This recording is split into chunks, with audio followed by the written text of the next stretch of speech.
Bienvenue, nous sommes en direct sur Corrèze TV pour remettre le prix des jeunes lecteurs de 12 à 17 ans et c'est le prix du Crédit Agricole. Je passe tout de suite la parole à Monsieur Comas qui va présenter ce prix. Merci Madame Bod. Je tiens à signaler qu'elle nous a fait plaisir à Brive parce qu'elle est venue en résidence d'écrivain.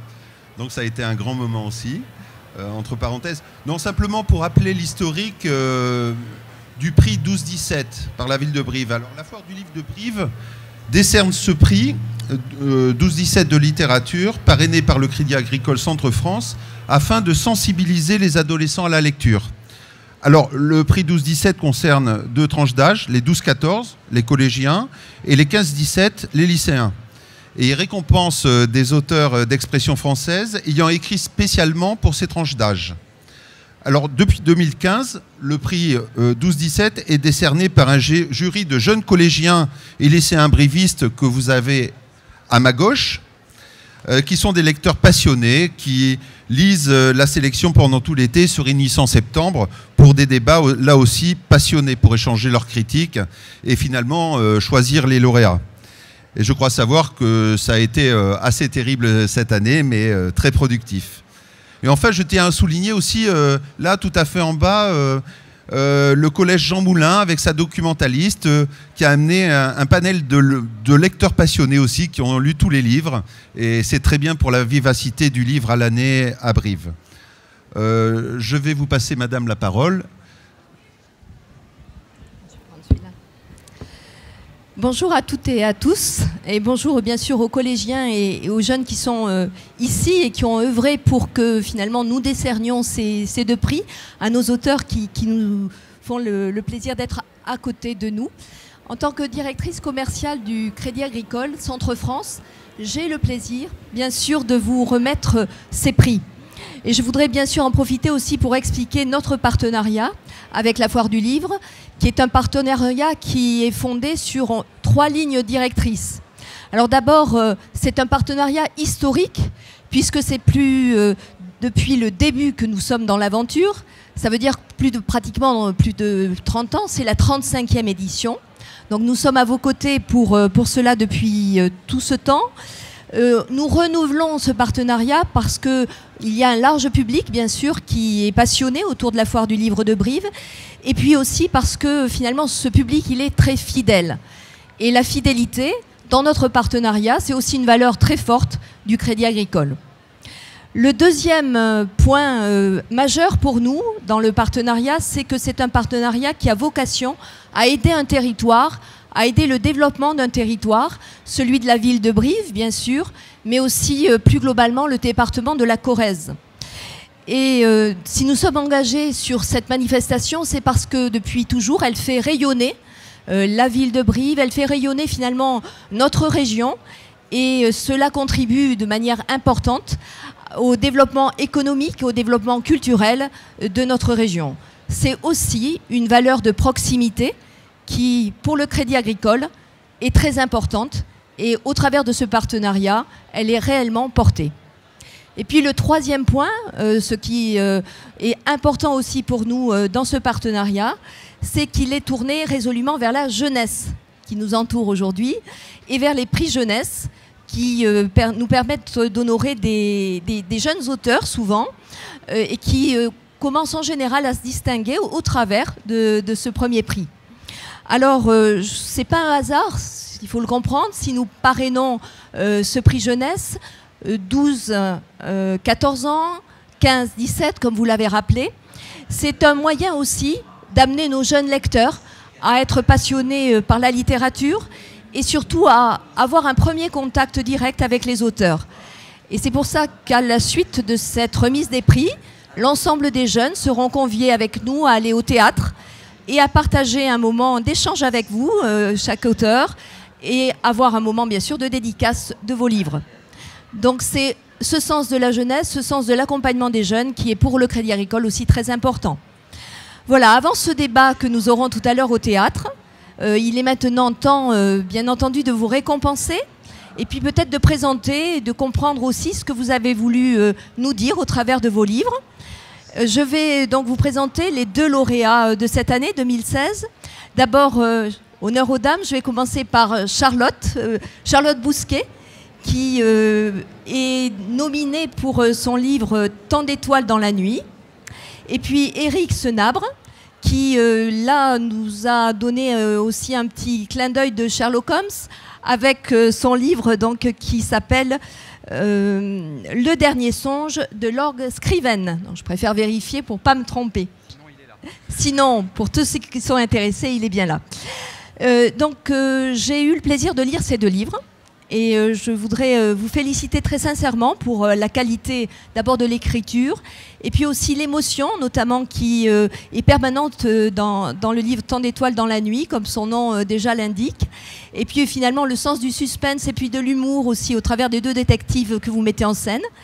Mais vous en parlerez sûrement mieux que moi, donc je vais vous demander d'abord de vous exprimer un peu sur qui vous êtes et puis qu'est-ce que vous avez voulu nous dire au travers de vos écritures. Charlotte ? Bonjour à tous, et puis je suis très très contente d'être ici. Et le micro marche. Alors qui je suis ? Je suis autrice pour les adolescents en particulier et les adultes.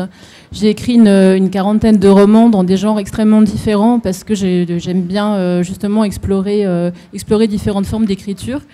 Et Tant d'étoiles dans la nuit, effectivement, a une place très importante pour moi parce que, en fait, il s'agit d'une réinterprétation assez libre d'un classique de Molière, de Don Juan, qui est une de mes pièces préférées, et que j'ai essayé de transposer donc dans l'Amérique contemporaine, dans tout ce qui est rapport finalement au mensonge, au paraître, à la musique bien sûr, et à l'amitié. Jusqu'où peut-on aller par amitié pour quelqu'un, par loyauté, et voilà, donc c'est un roman auquel j'étais très attachée. Donc je suis vraiment ravie d'avoir ce prix.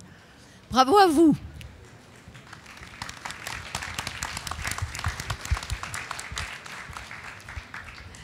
À vous, Éric, pour peut-être aussi ce suspense et nous retracer qui vous êtes aussi. Alors, pour ce qui est de vous dire qui je suis, donc je suis dans la littérature jeunesse depuis pas très longtemps, depuis seulement 5 ans. C'est le 5e roman que j'ai publié chez mon éditeur Didier Jeunesse. Auparavant, j'ai été dans la presse, dans les nouvelles technologies également. Mais bon, je ne vais pas vous ennuyer trop avec ça. Je vais en venir au livre plutôt. Ce livre, je l'ai écrit un peu pour me remettre du précédent, dont l'écriture avait été assez éprouvante parce qu'elle m'avait demandé beaucoup de recherche et pas mal d'efforts. Et celui-là, je l'avais voulu comme une espèce de récréation pour moi.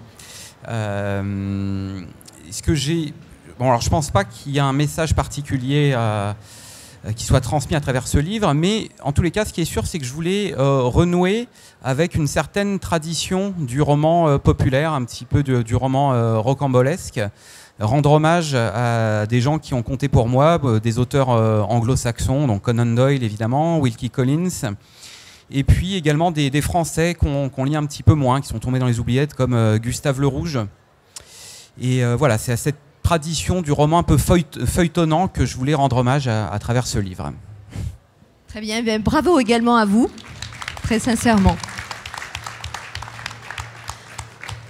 Donc j'ai maintenant le plaisir effectivement de vous remettre le prix Crédit Agricole. C'est un prix bien sûr qui se traduit sur le plan financier et qui, j'espère, vous donnera l'occasion, voilà, d'avoir quelques ressources complémentaires pour continuer votre œuvre et pour garder le moral dans un contexte qui n'est pas toujours évident. Donc voilà, c'est vraiment dans cet esprit que nous vous offrons ce prix. Voilà, Charlotte, pour vous. Et puis Éric également. Voilà. Bravo encore à vous et bravo à tous les jeunes qui ont été à nos côtés. Je vais vous laisser la parole peut-être pour conclure. Juste, je ne sais pas s'il nous reste assez de temps, mais j'aurais bien aimé que peut-être des jeunes lecteurs disent un ou deux pourquoi vous avez... est-ce que vous avez préféré dans ce livre, par exemple ? Tu t'appelles comment ? Aïssou, et toi, tu as voté pour quel livre ? Le dernier songe de Lord Scriven. Donc, tu es collégienne. Voilà. Qu'est-ce qui t'a le plus plu dans ce livre ? Eh ben, il y avait du suspense, il y avait de l'amitié. Et voilà. Et est-ce que quelqu'un a voté aussi pour le livre de Charlotte Bousquet? Peut-être quelqu'un peut en dire 2 mots. Qu'est-ce que toi, tu m'en as parlé un petit peu tout à l'heure. Qu'est-ce que tu as adoré ou qu'est-ce que tu as aimé dans cette histoire? Ce que j'ai le plus aimé, je crois que c'est la façon dont les émotions et la musique elles étaient super liées. Voilà. Personne ne mange. Personne te voit, pardon. Tu t'appelles comment? Louise. Louise. Du coup, moi, ce qui m'a le plus plu, c'est la façon dont la musique et les émotions étaient liées et comment il y avait comment dire enfin, j'ai carrément fait des recherches parce que je pensais que Jay-Z existait vraiment en fait. Ça, c'est un beau compliment. D'accord, merci beaucoup. Voilà, écoutez, si on va continuer à en parler tous ensemble au Grand Théâtre avec les membres du jury. Je suis désolée, Louise, je l'ai prise un peu au dépourvu. Voilà, et donc ceux que ça intéresse de parler un peu de littérature jeunesse, c'est important. On se retrouve au Grand Théâtre. Merci à tous.